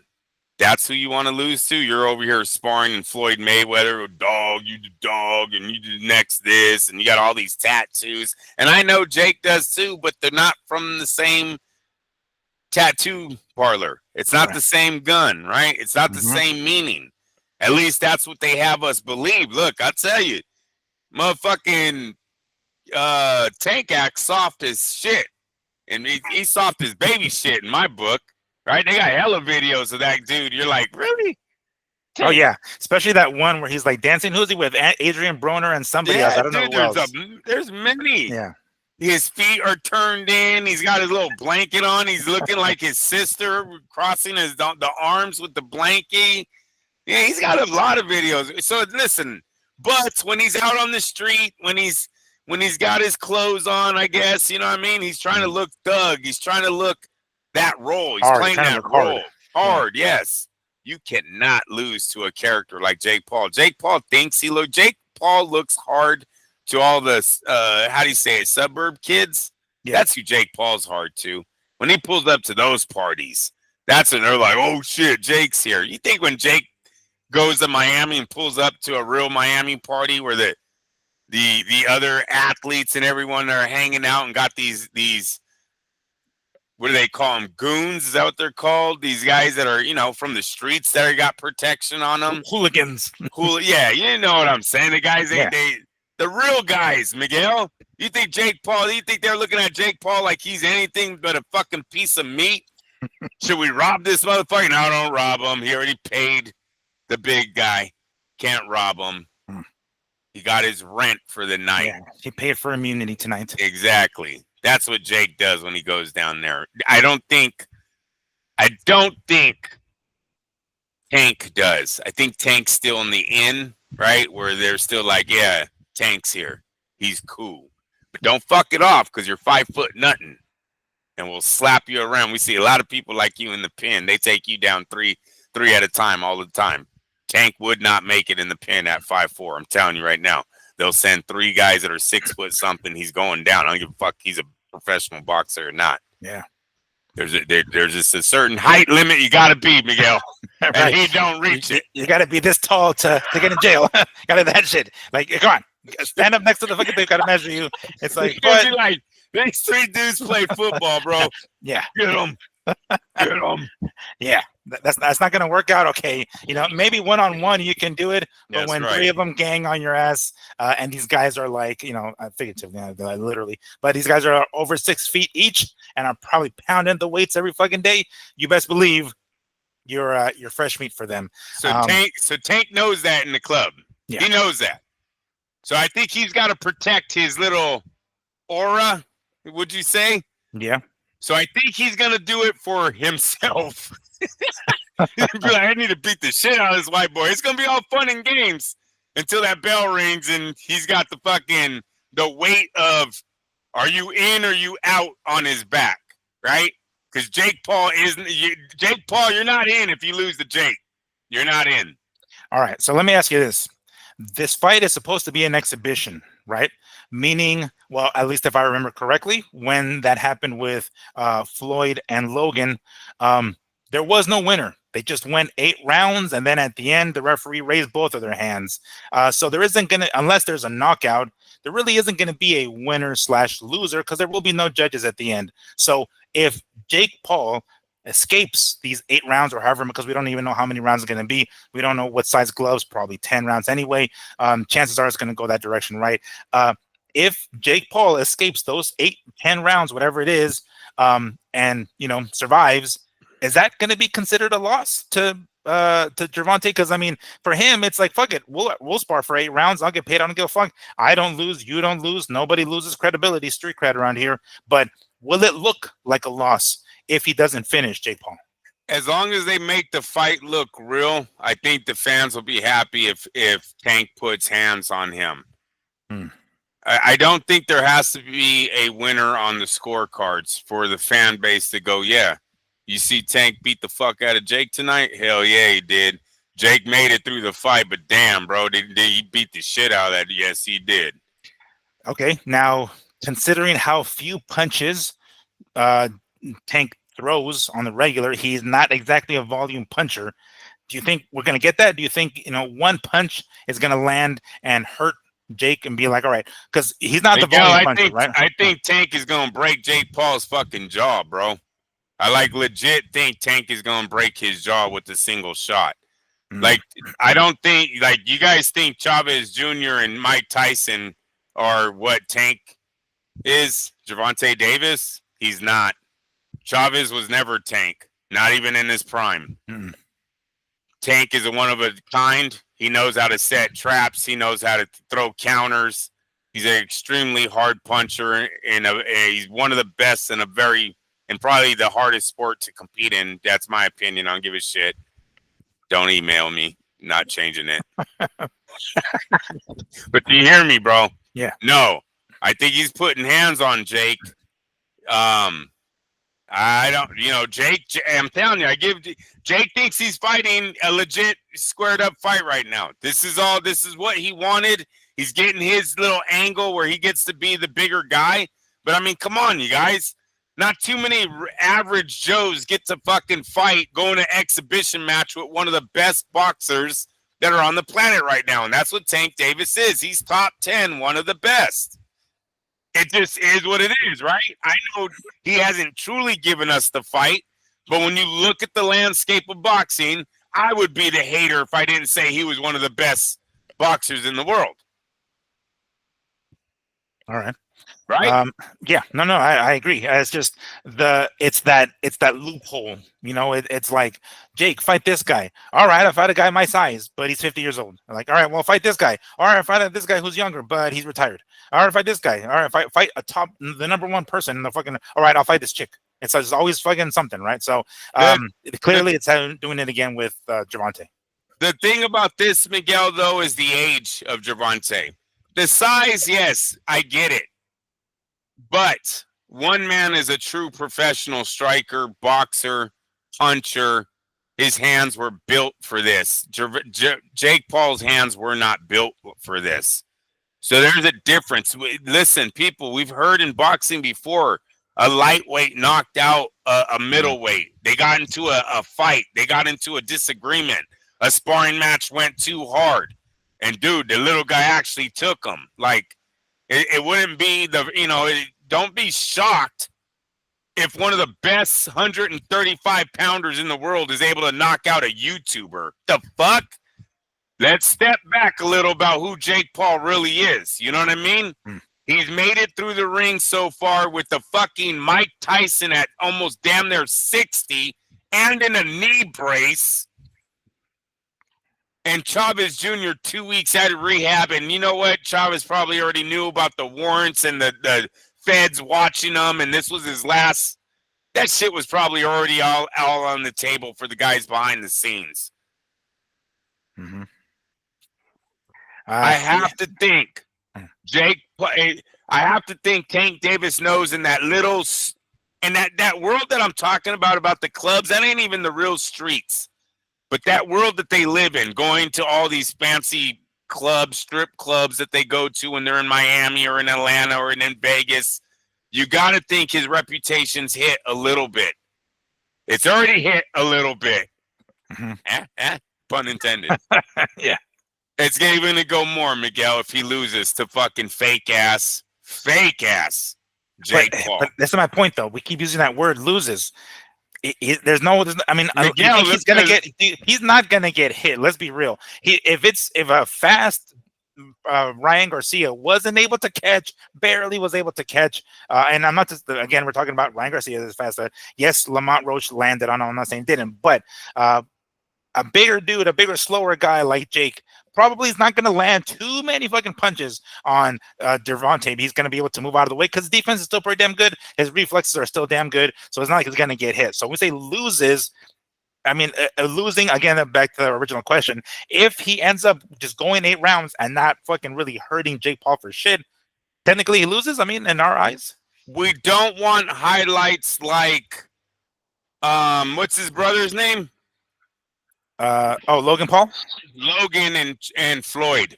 Logan Paul has made a career off of that one round that he threw 17 punches or something on Floyd Mayweather. He was even on a podcast talking about that's the round he hurt Floyd. Right? Yeah. Mm-hmm. We don't need any highlights like that. What we don't want is Jake to be able to take Gervonta's punch. Like, fuck, Gervonta isn't hurting him. And Jake is able to get him on the ropes and just fucking maul him, right? Just big guy, little guy's not doing shit. Little guy's now running for his life, or at least has to move, get off the ropes, has to think of another way to beat him. I'm hoping he's going to go in there with some real boxing technique, some real skill, just like he did Ryan when he found Ryan's weakness with that counter left and make Jake miss. Make him pay, put his ass down with power shots. That's what I'm hoping for. You've got to hit while not being hit and still look exciting. That's what Customato told everybody. That's boxing. All right. We know that Tank is not going to get no 150 yams, right? But he's going to get paid quite a bit. So much so that apparently it's a flex for other people to bring that up.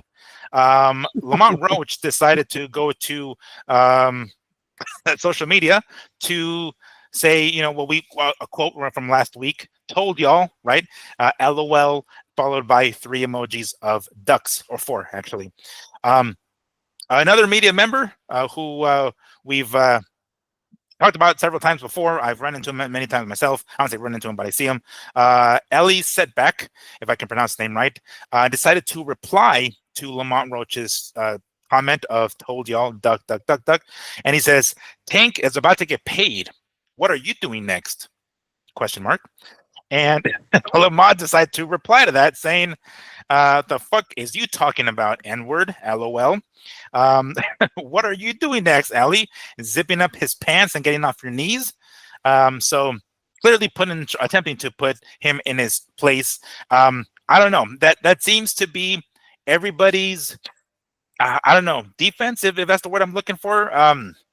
Anytime anybody mentions anything about Tank and this fight, like, dude, but even Rolly Romero, you can't blame that guy. He's saying, I've seen that in interviews. He's like, you can't blame, don't be mad at Tank. Dude is just doing what's best for him, and that's what we're all trying to do in this sport, is make as much money as he possibly can. So don't be mad at him. He's just doing it to get the bag. Yes, we understand that. We get that. We knew it from day one. It wasn't like we actually thought this was some sort of legitimate fight. And we're like, oh shit, Tank is really going to the deep end and fighting Jake Paul. Obviously, we knew it was for the money to begin with. But is that all? Is that the end all be all? Because clearly that seems to be everybody's defense. Any single time any questions are raised about this fight and Tank, it's like, bro, but who home dude is getting paid? Yes, he is. We already know that. But is that all he got? Andrew, is that all they got? Is it just like, oh fuck, we're gonna somehow it's a flex now to like talk about somebody else's money? That started with Floyd. These fans come from Floyd's era. That's all Floyd could talk about, right? Was robbing the bank when he took on older fighters. Basically every time Floyd signed to fight one of the old guys, real boxing historian go, it's a great fight, but it was really supposed to happen 5 years ago. All of his guys would go, oh yeah, but so who's smart? That's been their defense for fucking 20 years with Floyd, and probably, or let's say as long as he was Money May, the De La Hoya fight. So they're used to going to that. Tank, this fight doesn't, that if that's your only excuse on why this fight makes sense, then it's a weak argument, right? Mm-hmm. Just like Floyd's arguments on why he didn't fight people in their prime. It's a very weak argument to say it was because we were going to make more money. So I'm not really mad about that. Look, what I say would be more not alarming, but would open up Gervonta's eyes is if we just moved past them. Immediately took him out of the rankings. Immediately gave Roach a bigger fight. I love the Stevenson angle. I know we got news with Stevenson moving up, but just in case, because I know Lopez has dropped the ball before. If he was to drop that ball, give him, dude, Roach Stevenson would immediately erase anything Gervonta did in the last 5 years. Think about that. Imagine if Roach won. He'd be now the big dog. Everyone would basically go, he beat Gervonta. He got Gervonta out of boxing. One fight, and you're washed away. That's the bigger thing Gervonta should be looking at. Not us going if he's fighting for a bag or not. While the guy was here, he did not give us the fights we wanted anyways. Let's move right past him like he was never here, because he kind of wasn't. He made Lamont Roach. Lamont Roach didn't make, you know what I mean? Like, we didn't even know who Lamont Roach was before the Davis first fight. Move right past him. And it's funny that you mentioned that it came from the Floyd era, the comment or this mentality or this defense from his fans. A few years back, when Floyd had that exhibition fight with a young Japanese fighter, I can't pronounce his last name, but Tenchin something or other is his name. I was actually invited to their media workout. It wasn't even Floyd. Floyd wasn't doing shit. It was just him answering questions, and it was the Tenchin. I can always pronounce the last name. Was in the ring actually hitting the pads and so forth. And we had it like a Q&A afterwards. And sure enough, we're asking questions here, and Ali Sekbak decides to speak up and say something to Floyd, and he said, like, Floyd, we hear all this stuff about you, going broke, but you just literally, walked into a store recently, like a shoe or a watch store, and like purchased like a $5 million watch, like it was $5, huh? And it's like, all right, that wasn't a question, you just a comment, but okay, but just like buttering him up, I'm like, is that really what we're doing? Fuck, is that really what we're doing? And I was like, when I heard it, I was like, I didn't want to. I just cringed. Like, all right, I guess. I mean, I guess it's better than keeping your mouth shut, not saying anything. I don't know, but anyway, it seems to come from that one. Huh? That's you hit the nail right on the head when you said that. Like, it comes from that era of fandom, of the Floyd, the Money Floyd, Money May fandom era, I guess. Yeah, and then it trickles down to the PBC. These guys have an argument of they're not fighting Terrence because he's not on the right side of the street. When you tell them, well, why aren't you fighting them for legacy? They're all talking about how much money they're making. Broner was wiping his ass with $100 bills at one point, throwing them down the toilet. Like, lighting them on fire, right? Didn't he use Yeah. like that as a match or something to light a cigar or something? The Charlos, they totally went the easy route. Danny Garcia went the easy route. They chose money over, and everyone.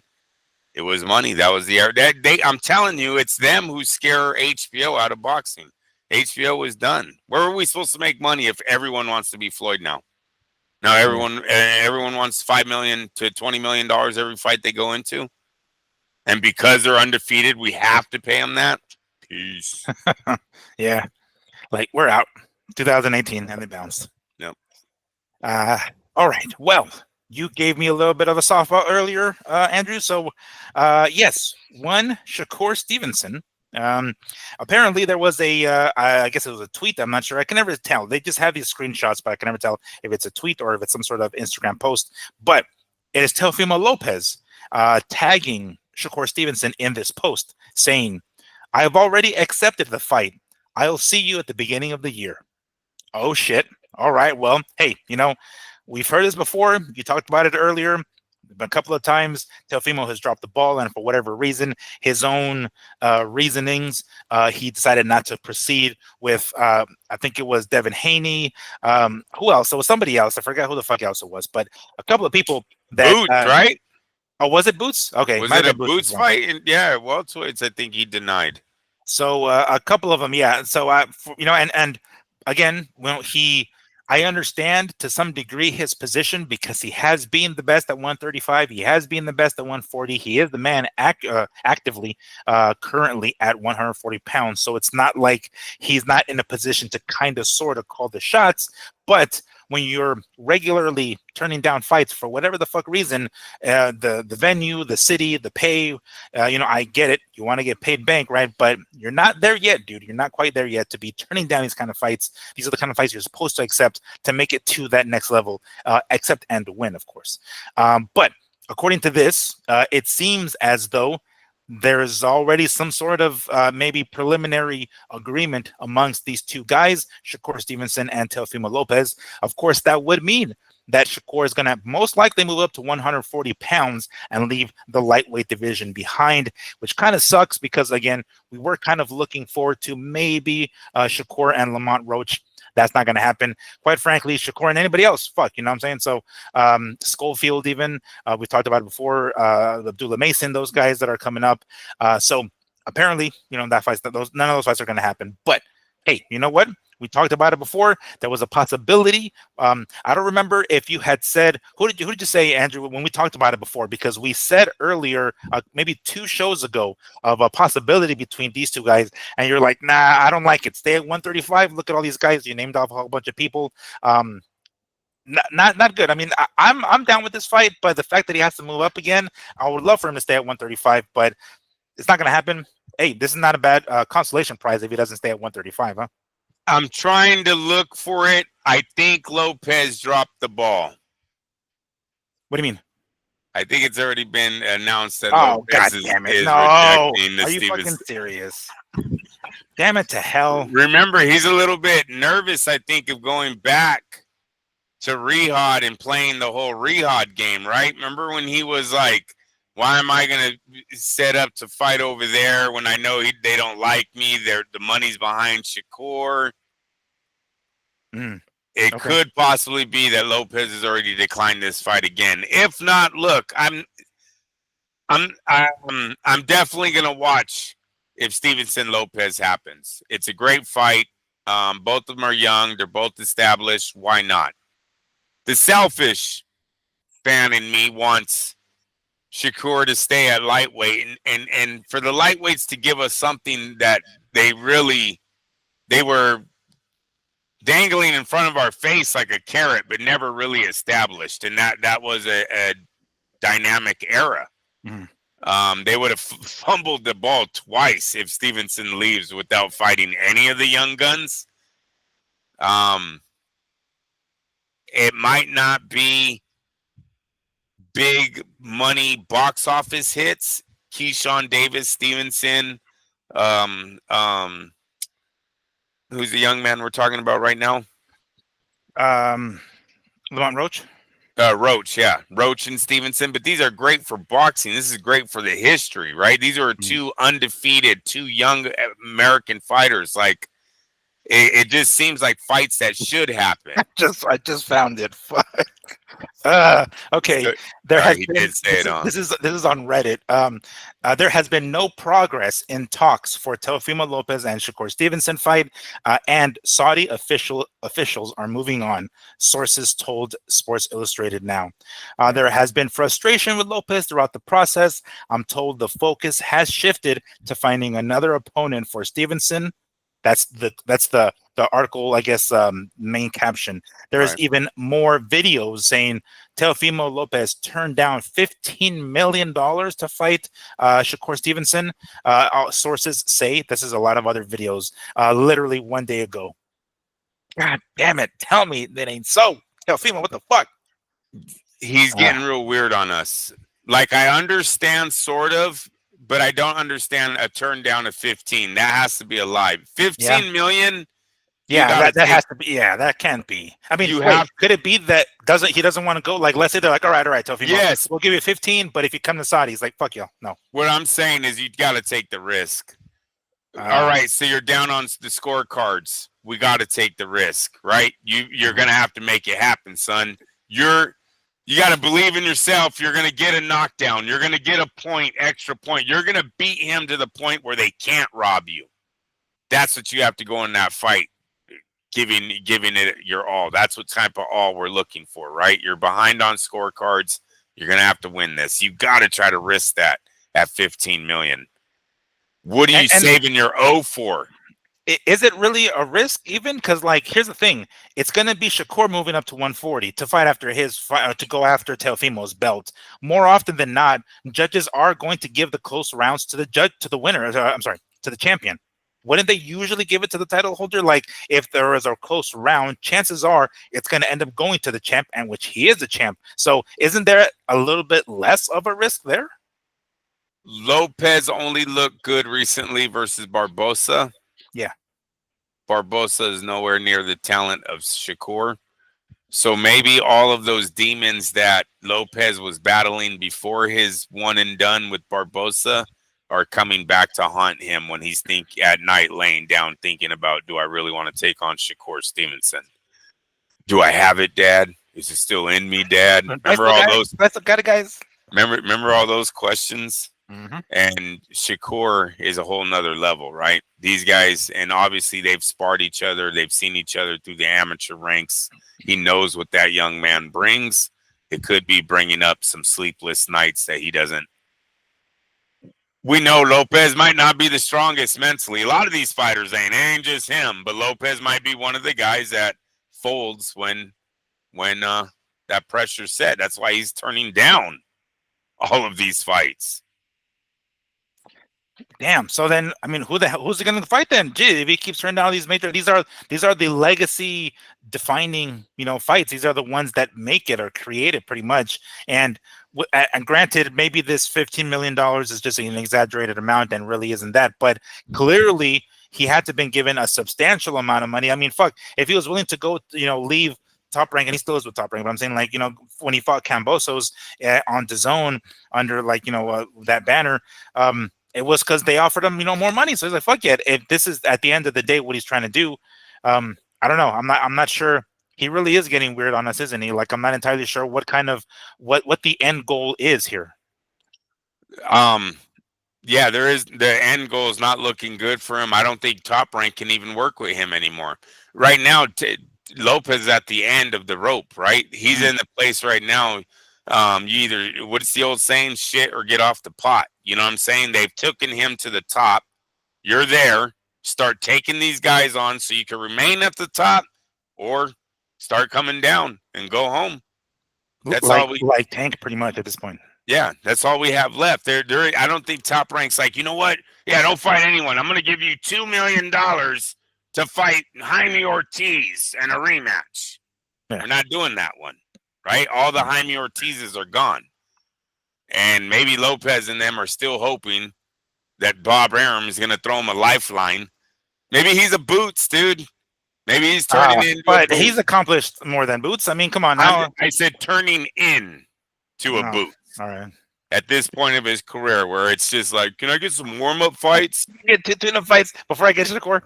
You got any of those $3 million checks out there? I don't need a 10 million Yeah. one. Yeah, he's got that.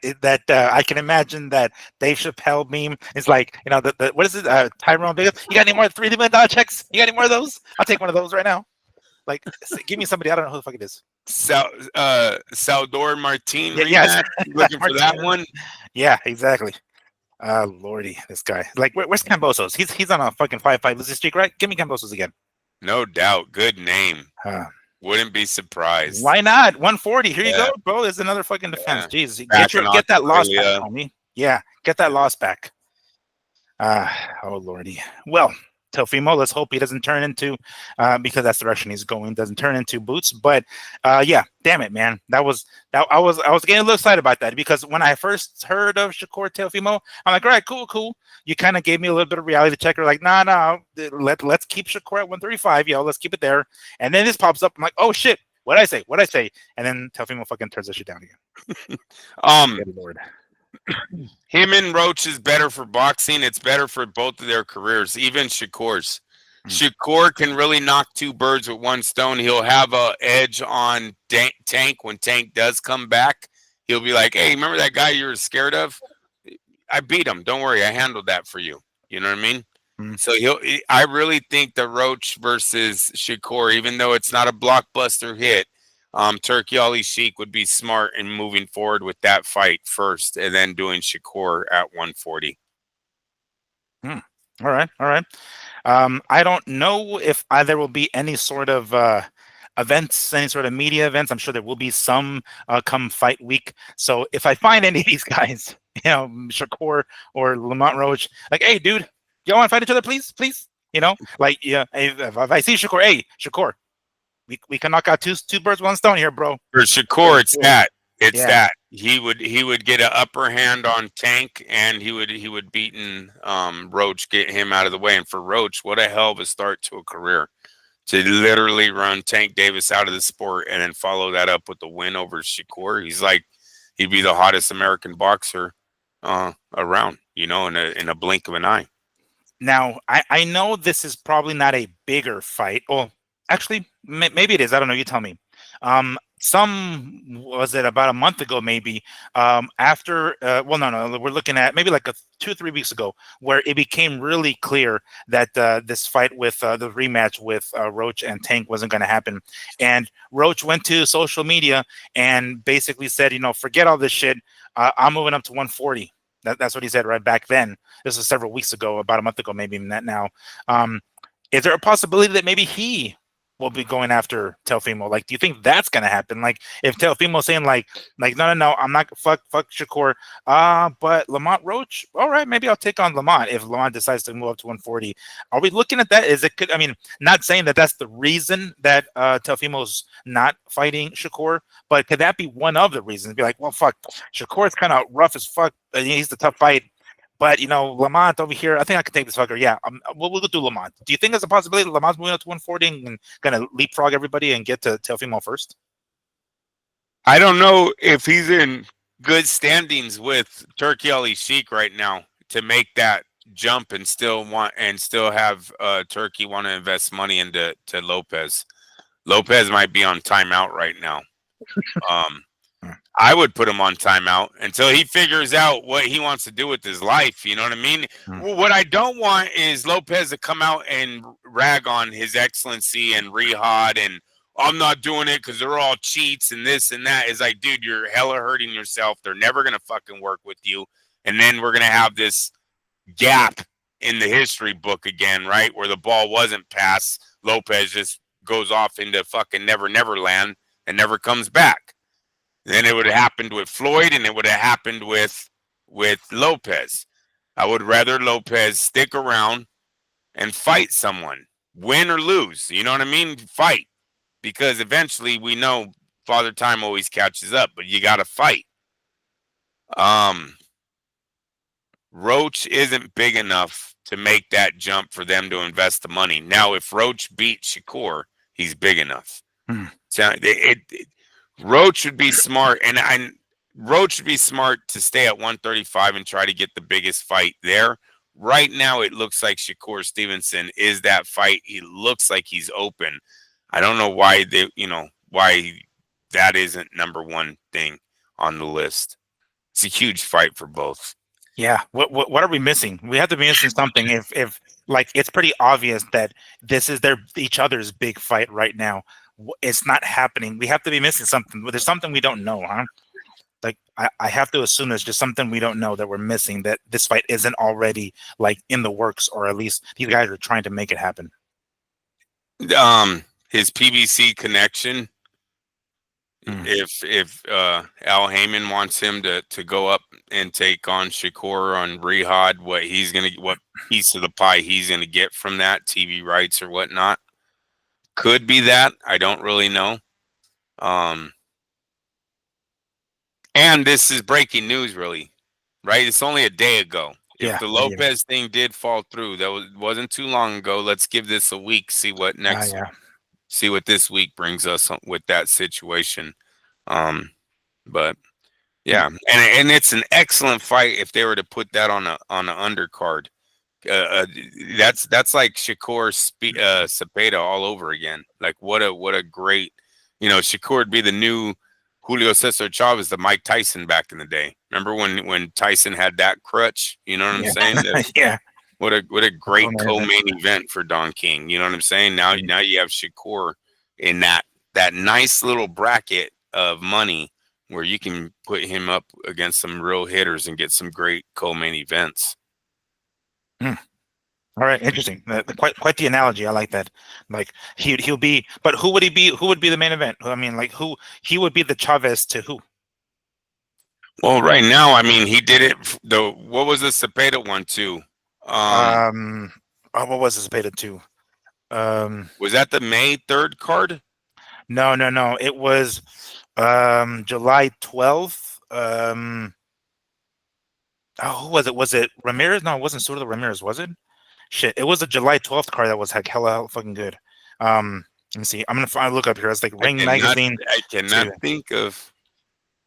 Yeah, the main event. Oh, Berlanga. Oh yeah, and Shiraz. Yeah. Berlanga Shiraz. And that made that card good. So I don't really think it needs to be like a heavy hitter, just anyone that they're going to put as the main event. You know what I'm saying? But I mean, Berlanga Shiraz wasn't a heavy hitter, even though those two fights combined then made that card a nice card to watch. So that's all I'm saying that Shakur brings to the table.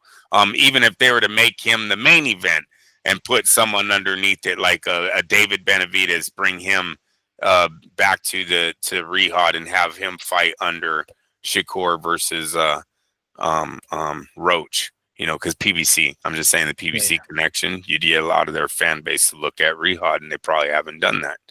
So something like that. All right, interesting. So I guess that fight might not be happening in 2026, even though I was saying that at the beginning of the show.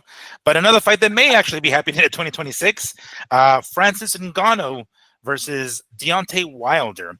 There was a post recently on Instagram that has the caption, Ngannou versus Wilder next year. The heavyweight clash between these two knockout artists is picking up momentum with Shelly Finkel, which is, I believe, Deontay Wilder's manager. I don't think it's a promoter, right? Manager. He confirmed that the Bronze Bombers' interest in the bout. So he confirmed that Deontay Wilder is legitimately interested in fighting Ngannou, although it's looking like most likely next year. So, all right, things are picking up steam a little bit. They're picking up a little bit of momentum. Clearly, it's been on these guys' desks. It has been landed on their desk, and these guys are aware of it. So we're at the point right now where we're barely beginning. Well, maybe not even beginning the negotiations yet, because again, we're talking about next year. It didn't specify when next year, but I have to assume first quarter, January, February, March. I have to assume it is August, mid to late August, or late August now. So we only have 4 or 5 more months left in the in the year 2025. So obviously it's going to look like 2026, but hopefully the first quarter of it. This is not a bad fight. I'm down for this fight. From what Shelly Finkel here is making it seem, Deontay Wilder is very interested in it. Ngannou, we know for sure, is interested because he has said it himself out of his mouth. So we know for sure that he's interested. What kind of chances are we looking at here, Andrew? Do you think, Deontay sees this and says, all right, yeah, I mean, mind you, this is just interest, according to Charlie Finkel. He's interested in it. All right, cool. Is he going to take it seriously? He's going to be like, yeah, let's do it. Fuck yeah. What are the chances of that, of us actually seeing Ngannou and Wilder in 2026? I think they're very good, as long as Turkey Ali Sheik wants to see it. He's the one paying these bills right now, right? And Ngannou is kind of an experiment for Saudi Arabia, for Riyadh. He's doing the PFL thing, if I'm not mistaken, right? He's still doing that side, and he's coming over to boxing. He's taking on two high-profile fighters in Tyson Fury and AJ, so they have somewhat of a census of where his market is, right? On the boxing side, they're like, look, the fans are watching. We're getting high numbers globally with him, because he, to me, how do you say his last name? Ngannou, excuse me. He's a global fighter because of his MMA side, right? He's known everywhere. So it's a huge fight, as long as his excellency Turkey Ali Sheik, believes it's a big fight. Now, Ngannou just coming over to America and saying, hey, I want to fight Deontay Wilder on pay-per-view, we'll put the fight together. No, that would not be big at all. But with that man backing it, with them having the platform that they do, it is. And I kind of wish that Ngannou would take on a not even a gatekeeper, but a showcase fight in boxing. I wish they would get him back on a knockout streak. You remember back in the days when guys fought 3 times in 4 months and 5 months, stuff like that? They're fighting. Those were the days. Because they were able to match make them with dudes that were either hurting so bad for money they would lay down on the first punch, right? The promoters already knew what guys to call that were looking for checks. They weren't looking for wins. Not saying it's a fix. I'm just saying, where the guy's heart is. Yeah. He's looking for the door the first time a punch lands. Yeah, he's looking, and in hopes you call him next week to give him another check. Yeah. So look for some fights like that where they could give him some showcases. Give him a highlight reel. Right now, his highlight reel is like what, 1 punch on Tyson Fury fucking 3 years ago. You know what I mean? Mm-hmm. And the highlight reel for Anthony is just not one you can show. So, I wish they would do that, but if they go straight to the fight, he still has a chance because of where Deontay is physically and mentally. I think right now in his career, it's more on the downside than it is him peaking or at the peak.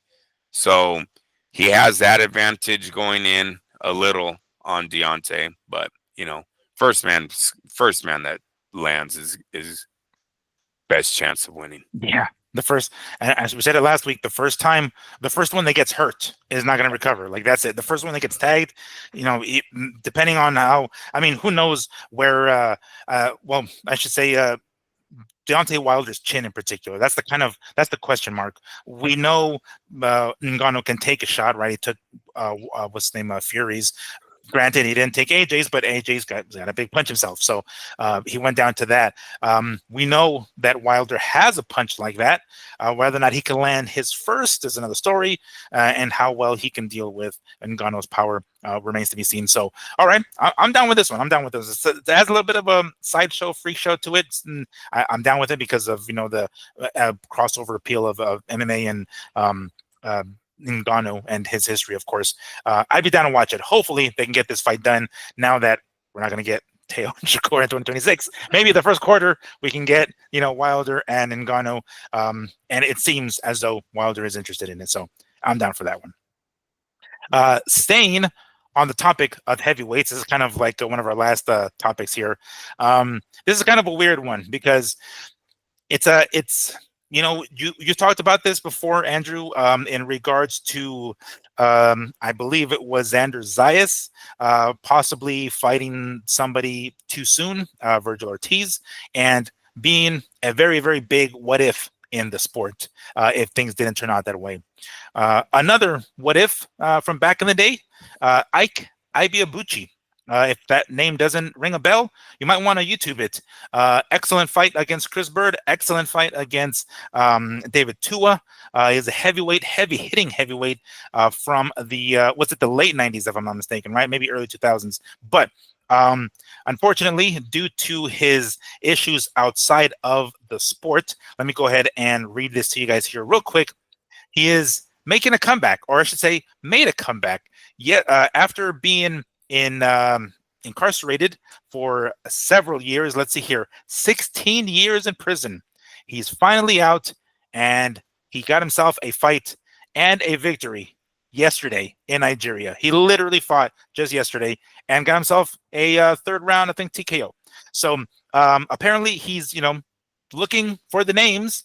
One in particular, the number one heavyweight currently, Alexander Usyk. So after coming out of prison after 16 years and this, tune-up fight that he had yesterday, he calls out the top guy in the weight class. Let me read this article here from you real quick from Talk Sport. Ike Iwabuchi returned to the ring on Saturday night after a remarkable 26-year layoff. Holy fuck. The undefeated 52-year-old Nigerian heavyweight was a highly touted contender in the 1990s and was on the verge of a world title shot at the end of the decade when he secured an impressive win over David Tua and Chris Bird. However, his dream was emmed. I'm not sure what that meant. In July 1999, when he was arrested for taking a Las Vegas call girl hostage in his hotel room. The incident occurred just 4 months after Iwabuchi's career best knockout win over the previously unbeaten Bird. Ike Iwabuchi trapped the woman in a closet and barricaded himself in the bathroom before eventually surrendering to police when they discharged pepper spray under the door. So he served 16 years in prison for battery and attempted sexual assault, and violating parole conditions. So after 26 years of being out of the ring, 16 of those being behind bars, he is now back, and I guess you can say back. He is 52 years old and calling out Alexander Usyk. Highly unlikely that he'll get that fight, but clearly he's trying to make up for a lot of lost time. And he's like, fuck it, let me go ahead and call out the big names, because at this point, what do I got to lose? I'm 52 years old. Might as well, aim for the stars here. But really sucks that this is the direction his life went, because if you watch that fight with David Tua and you watch that fight with Chris Bird, you're like, oh shit, this dude was gonna fucking go through everybody. But kind of crazy that this happened. Andrew, kind of nuts, huh? He comes out of prison, gets one fight under his belt, a victory, and then calls out Alexander Usyk. Back in the day, damn, holy hell, that would have been something. But he's 52 years old now, probably a bad idea. Kind of weird news, huh? Yeah, 52. He reminds me a lot of the story reminds me a lot of Tony Ayala. You remember Tony Ayala Jr.? He was like a middleweight contender, I believe. Was I'm not supposed sure to if I'm be familiar with that one now. no on. He was No, a real big Mexican American prospect, and I want to say goes into prison for rape. He was an alcoholic, and I believe he broke into his neighbor's house, something like that. Gets put away for a long time, dude, and just ended his career and got released. He was in his 50s. He tried making a comeback on ESPN. I think his first fight is on ESPN, and wins it. And the fan base, it's like he had bad charges, and especially in the Mexican community, we all know that they don't get down with fucking guys with bad charges, right? Rape, pedos, guys that mess around touching little kids. It's all bad, right? So he had a bad charge. He ended up breaking into a girl's house at the gym that used to go to his gym when he got out of prison.